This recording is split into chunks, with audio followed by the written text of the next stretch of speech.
Landscape photography editing might seem to be an easy task, but many photographers struggle to create realistic results. And in this video I'm going to talk about the 7 biggest mistakes I see photographers make when they post-process, and how you can avoid making the same mistakes. Hi, I'm Kim from Landscape to Art, and I'm here to help you improve your landscape photography, focusing on developing your skills as a photographer and less on the gear you use. And if this is your first time here, make sure you click the subscribe button. So let's get started. Post-processing is an important part of digital photography, and it's the final step in the process where you can really improve your photos by adding your creative touches and style to your images. But if you do it wrong, post-processing can really destroy an otherwise okay photo.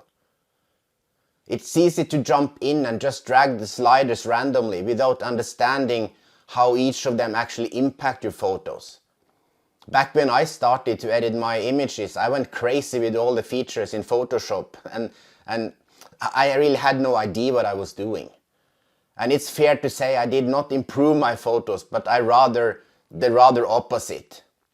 I made all the mistakes I could possibly do. So let's jump right in and look at the 7 steps. Mistake number 1 is relying way too much on the software. And this is a huge mistake. And because we all know that photographers like to talk about camera and gear and which one is the best. But when you gain some experience, you realize that it's not the camera that is most important. If you photograph with a Nikon or a Canon or a Sony or whatever, it doesn't matter. It's not any difference on the results. So it's exactly the same with post-processing software. There is a lot of talk and discussions about the topic, which one is the best, which one should I buy? And exactly similar to the camera, different software basically do exactly the same things. And there is no best software or right software, but there is one that is the right for you. And if you don't know how to edit, it doesn't even matter what software you're using.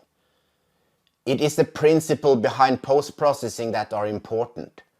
And the biggest differences between software is how they name their sliders and where you can find them in the menus. Use the software you have. Don't spend too much time on figuring out which software is best for you, or if you should upgrade to something new. The other issue with post-processing is that many photographers look at post-processing as a way to fix bad exposure and composition. But if the light conditions are bad and the composition is totally off, no editing can fix this. So if you're starting with editing and the first thing you try to learn is how to replace the sky, you're on the wrong track really. When the sky is boring, it means that you took the photo at the wrong time, and you should rather photograph the same place again in better conditions. Similarly, if your intention is to learn post-processing, you should really start with the basics. Believing that techniques like luminosity masking will improve the results if you don't get it right with other software tools is of course an illusion. It is not the techniques you use that makes the difference. Photographers that are using luminosity masking as techniques, they already know the basic principles of post-processing, and they can create great results in any software. And mistake number 2, trying to recover lost highlights. Overexposing the highlights is typically one of the most common problems with landscape photography, and it's typically the sky that's overexposed. If you don't pay attention to the highlights by using the histogram or exposure warnings on the LCD, it's very easy to blow out highlight areas. And this is the one thing that is not possible to fix in any software. So let's have a look at some examples in Lightroom. Here is a typical overexposed image, and you can see the foreground here is quite okay. It's still dark, but the area here of the sky is way too overexposed, and you can see that on the histogram. So this is where the histogram really comes out handy. You can see this spike here up on the right side. And if I reduce the exposure now, you can see that this spike continues. It's still here, and you cannot remove this. This is just lost highlights. There is no details in this area of the sky, and we can see it's just white. So if I reset the exposure again and try to reduce the highlights, these are highlights, but you'll see that it just gets messy. Now I'm on -100 and it's still white here. And if I now reduce the exposure a little bit, you can see that it's impossible. The sky here is overexposed and the highlights are gone forever. So there is no way to recover this image. Even if you try hard, you'll not be able to get it look natural. And mistake number 3 is too much clarity. When photos lack contrast, it's easy to go to the clarity slider to improve the photo. And adding clarity adds contrast and the photo will look sharper. The clarity slider is a useful tool, but it's too easy to overdo the effect. And here is an example. So let's look at this image. If I zoom in on the grass here, because this image look a little bit flat or it lacks contrast, but there is a lot of texture and details in the grass. So by increasing the clarity, it looks better, and I can overdo it. So now it starts to get this HDR look, and that's not what I want, because now it's not natural for me. It looks just too crisp, overdone. So when you use the clarity, it should be just slightly, even though you cannot see it clearly, like if I just do like +17 here now, and let's do the before and after with the backslash key, and you will see the difference. It's still there. So this is the before and this is the after. Just a slight increase in clarity. So this is where a lot of people get it wrong, when you just pump up the clarity a lot. So don't do that. You see, now it's too crisp and this is not how it's supposed to be. So just slightly increased. Mistake number 4 is too much dehaze. The intention with the dehaze slider is to remove atmospheric haze, but not any amount of haze. For example, if you have taken a photo with thick fog and you try to remove the fog, you will get some really strange results. So that's not the intention with the dehaze slider. And let's look at some of my photos and I'll explain it closer.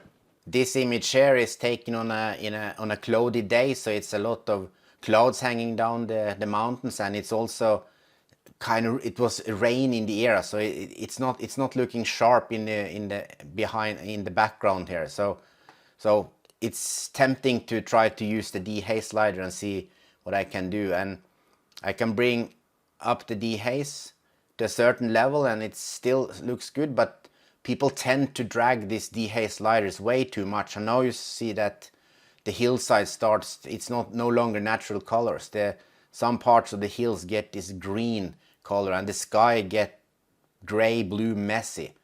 So, and now of course it looks sharp, but it's way overdone with the dehaze. So that's not how dehaze is supposed to be used. So just also leave the dehaze just slightly increased, and let's see before and after. This is the before and the after. So it makes a difference. The image got a little bit more punch after adding the dehaze. And mistake number 5 is too much saturation. And this is another biggie. At first, oversaturated colors draw attention because colors attract the eyes. Bold colors can look attractive for beginner photographers and non-photographers, but for experienced photographers it's a big no-no. There is way too much overuse of saturated colors in landscape photography, and it's simply not realistic, and landscape photos have to be realistic. So let's have a look in Lightroom again. And this image here, let's see how saturation works. The color of the grass is quite green, but I would like to add more colors to the sky here, and because the sky looks bland and doesn't have much interest. And what a lot of people will do then is to increase the saturation.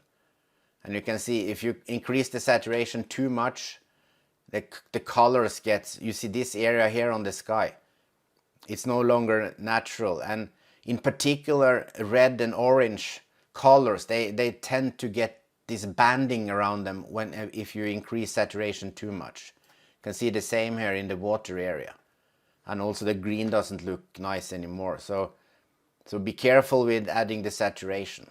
You can use the vibrance, which increases colors that are less saturated, and you can, this image here, the blue, it has little color. So if I increase vibrance, you can see the blue starts to increase in the upper right corner here. Don't do like this. It looks, for many it looks okay, but this is way too much saturation, too much color.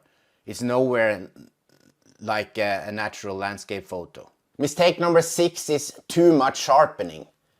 Many photographers obsess about sharpening, and too much sharpening is also one of the biggest mistakes I often see. Some photographers seems to use sharpening as a way to fix photos that are blurry or out of focus. But of course that's not the intention with sharpening. So let me show you how sharpening works. And this image has a lot of textures as well in the foreground.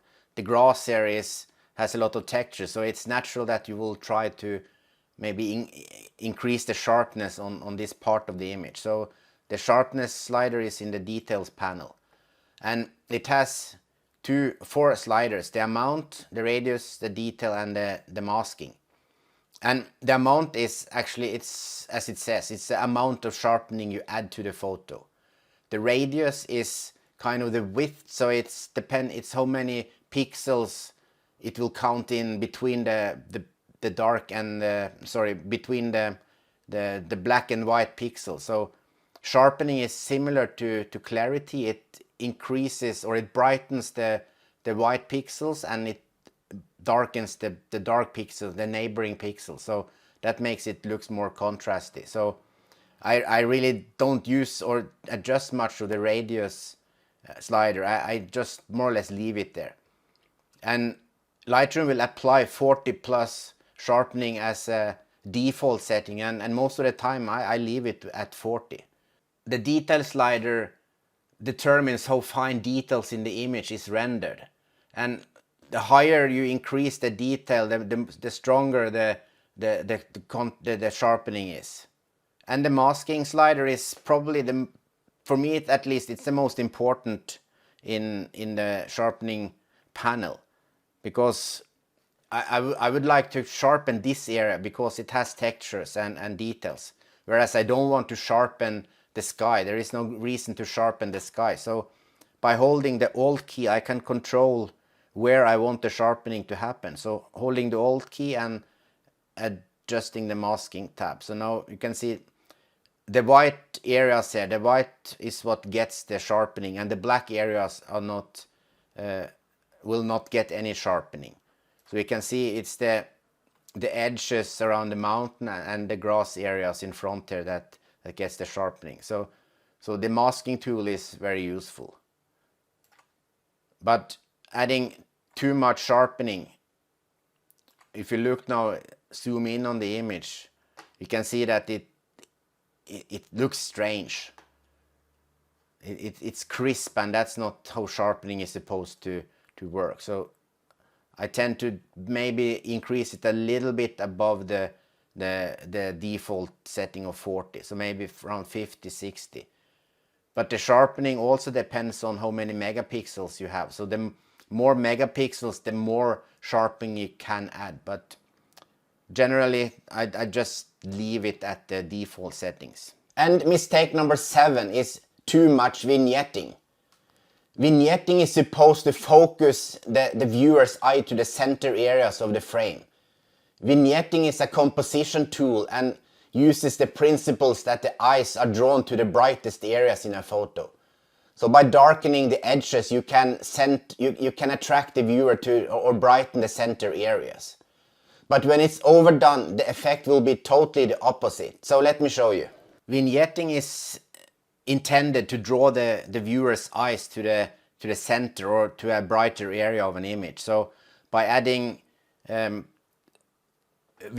which is in the effects panel, and this post crop vignetting tool is what most people are using, and you can add vignette here, and you can see now it darkens the edges, and this doesn't look natural.